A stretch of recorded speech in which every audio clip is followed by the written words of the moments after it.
Chapter 19. Good morning. Surprised, Phil Rice looked up to see Toby Ronick standing just outside the door to his office. He smoothed his hair without thinking, then mentally cursed at himself for doing it. What was it about her that made him feel like a high school boy? Come on in, he said hastily. Have a seat. She cocked one eyebrow, but accepted the invitation, dropping gracefully onto the upholstered chair at the side of his desk.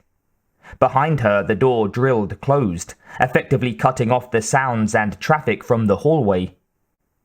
The white medtech lab uniform that Toby wore did little to camouflage her spectacular figure, and when she crossed her legs at the knee, Rice caught a shimmer of silver given off by the material of her stockings. He had to force his gaze to stay on the red folder in her hands. I found something on our data system, she announced. A match that I thought would catch your interest. It has to do with the missing egg. Now it was Rice's turn to lift an eyebrow. Oh, really? Toby placed the folder on the corner of Rice's desk and opened it. While it wasn't exactly thick, Rice could see a definite increase in the number of papers inside. Do you remember that theft from the Bronx Zoo not too long ago? She asked. Yes, Rice answered immediately. One of the big cats, a panther, wasn't it? Disappeared without a trace. They're still looking for it. Well, wherever it is, Toby said, I'll bet it's with our egg. Rice leaned forward, his eyes gleaming. What did you find? Toby tapped a line of data with a long, carefully manicured fingernail. A fabric match, she said with a satisfied smile. NYPD's evidence department apparently just got around to uploading the information. Seems they found a swatch of material hanging from the fence around the cat enclosure. They had no clue what to do with it, of course, but the information went into the network. Same material, weave, and content, which, by the way, is a highly specialized Japanese product not commercially available in this country. She gave him a suddenly girlish grin, pleased with herself. I caught it on a follow-up sweep. I don't give up very easily. So, our ninjas struck again, Rice said softly, drumming his fingers on the edge of his desk. But what on earth would they want a jungle cat for? Sounds to me like they've got some kind of collection going, Toby commented. Maybe. In any case, that's really great work, Rice said. You find anything else? Toby shook her head. I'm afraid not, Chief. Phil. She looked up at him keenly, then let a small smile play across her lips. Okay, Phil. I didn't find anything else, but I run follow-up reports on a daily basis. Toby shut the folder with a muted snap and stood with that same vague shimmer of silver around her legs. After all, having an unhatched egg unaccounted for in the city is a pretty serious health hazard. Rice ignored the tinge of sarcasm in her voice. Why, he wondered, did Toby feel it was necessary to always go on the offensive? Will you keep me advised of the results? He shoved his hands into his pockets, afraid that what he was about to do would make them visibly shake. He was still singed from her crack about how his lines had sounded like something from an old dating game show. If she didn't like innuendo, fine. He could go for the straight-on approach. But it was now or never. What better place to give in to a wild impulse than in his office with the door closed, where no one could see him get knocked down to size? Of course.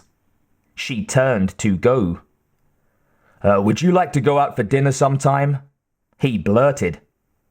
If she was startled, Toby didn't show it for more than an instant. I think that Might be fun, she said. Without missing a beat, she brought her wrist up and glanced at her watch, then looked back at him. Not for the first time, Rice was struck by the impression that every move she made was as graceful as a ballerina's. Right now, I have to get back to work.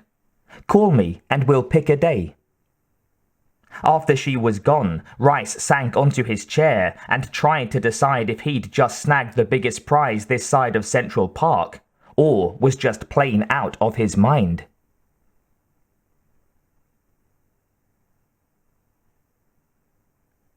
Tonight.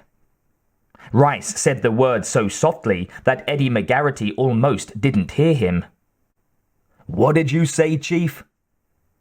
The two men were in the room in the far rear of sub-level 3 that Rice had claimed as his and Old Blue's back when he first took the job, an area he jokingly called detention. Standing at the far back wall, Rice smiled widely and looked Old Blue up and down. Unable to move, the alien was fastened securely within his harness, itself hitched snugly to 6 alloy anchors in the floor braces. I said tonight. It's time we take him out again to hunt. McGarity rubbed his chin thoughtfully. A rugged guy in his mid-30s, without his medtech security uniform and helmet, McGarity's blue eyes and blonde crew cut made him look more like a teenaged linebacker than a seasoned defense veteran. I don't know, Phil. It's been weeks since the egg was lifted. Will the scent still be there? That's a hell of a long time. Oh, it'll be there all right. Rice went back to the chair by his work table and sat, then stretched until he could hear the joints popping in his neck and back. Too much tension, caused by some seriously unfinished business. Tonight, he was going to rectify that. Even if the damned thing somehow got hatched, hell, especially if it hatched. That baby's got to be around Manhattan somewhere. I've had sniffer dogs at all checkpoints off the island. Bridges, tunnels, ferries, everywhere. And the animals would have picked up the scent if someone tried to smuggle the egg or a hatchling through. So far, the patrols have gotten zip, which means it's still in Manhattan. Somewhere on this overcrowded piece of rock is the smell of Old Blue's hive, and no air filter I've ever heard of can eradicate every molecule of the pheromones from these creatures. One whiff, a trace of his own hive, and Blue will be off like a rabbit headed for a family reunion. And what if he smells something he doesn't appreciate, like last time? The third member of Rice's elite team had come into the alien's detention space in time to catch the gist of the conversation. Are you up for a repeat of the last trip's action? Despite his question, Ricky Morez followed McGarity's example and began suiting up for the coming excursion, carefully checking his gear and ammunition. Rice chuckled. Not this time, boys. You think all I've been doing is waiting for Old Blue to catch up on his beauty sleep? He got up and went over to the alien's side, then plucked a small metal control box from where it hung on the mesh that pinned the alien's arms against his ribs. Check this out, he said as he held it out. Both his men leaned forward to peer at the object. Sized to fit comfortably in the palm of a hand, the grey box Rice held had a single, thumb-sized red control button. From the bottom of the square piece of metal, a generous length of thin steel tubing wound its way up to Old Blue's bottom jaw, where it ended in a surgical implant several inches behind the alien's final incisor. What does it do? Asked McGarity. Shock therapy? This time, Rice laughed outright. Get real. It'd take a hell of a lot more juice than we could get out of a lightweight box like this to slow up this creature. I've heard about that stuff, Morez said as he fed the straps of his holster through the belt loops and buckled it into place. Heavy-duty shit. Who made up the box?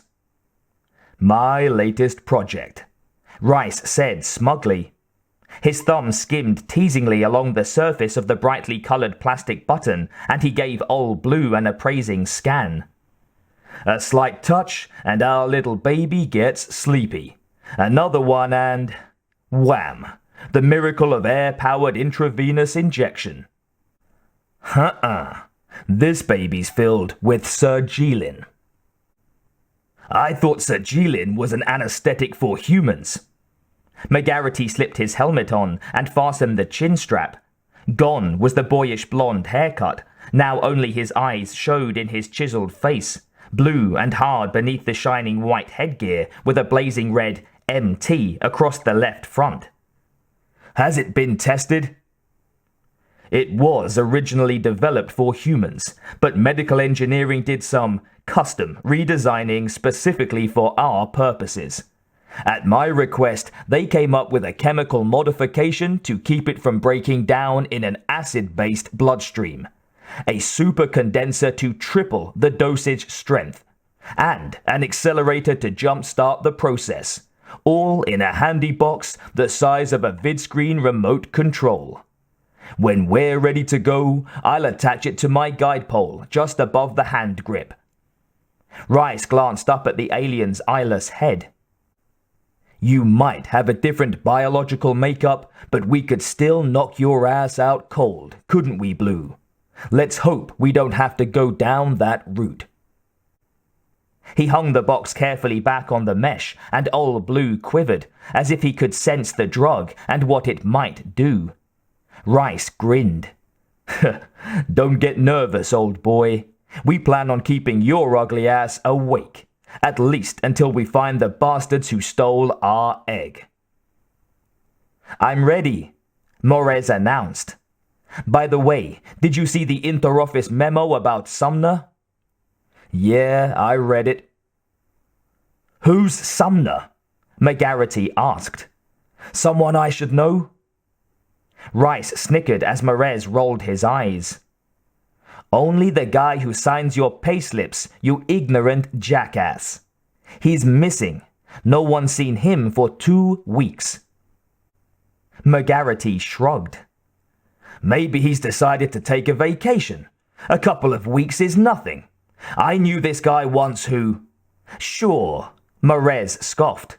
And since when does someone go on their vacation and leave their metallic amber Lexus Air Coupe at a stoplight in front of the World Trade Center with the engine running and blood on the steering wheel? Well then, maybe he didn't go on vacation. McGarity looked over at Rice. Is this something we're going to be involved in, Chief? Hell, I never paid attention to the fact that the guy existed here at MedTech. If we're gonna tackle a missing person on him, I'm gonna need more information. A scanned photo, the data files. The black man shook his head. That's a situation for the cops. And from what I understand, the city's brought the feds into the investigation. I guess it's too much for the Metro guys to figure out. Hell, we've got all kinds here, including our share of jelly addicts and dealers. Especially those. I'm out of the murder business, and to be honest, most of the missing people or homicide victims in Manhattan are never found anyway. If the perp can get the body into the water, the pollution will liquefy most of it inside 24 hours. Half of the shit in the river is probably melted human remains. We'd just be stepping on the cops' toes anyway, Morez pointed out. Trust me, you don't even want to try talking to feds on a case. They've never heard of the word teamwork. God knows that's the truth. Following the example of his men, Rice was fully suited, and now he shrugged into the straps of an oversized white backpack and hefted it until it was comfortably in place against his back. Right now, our job is the recovery of stolen property. Okay, men, let's go hunting.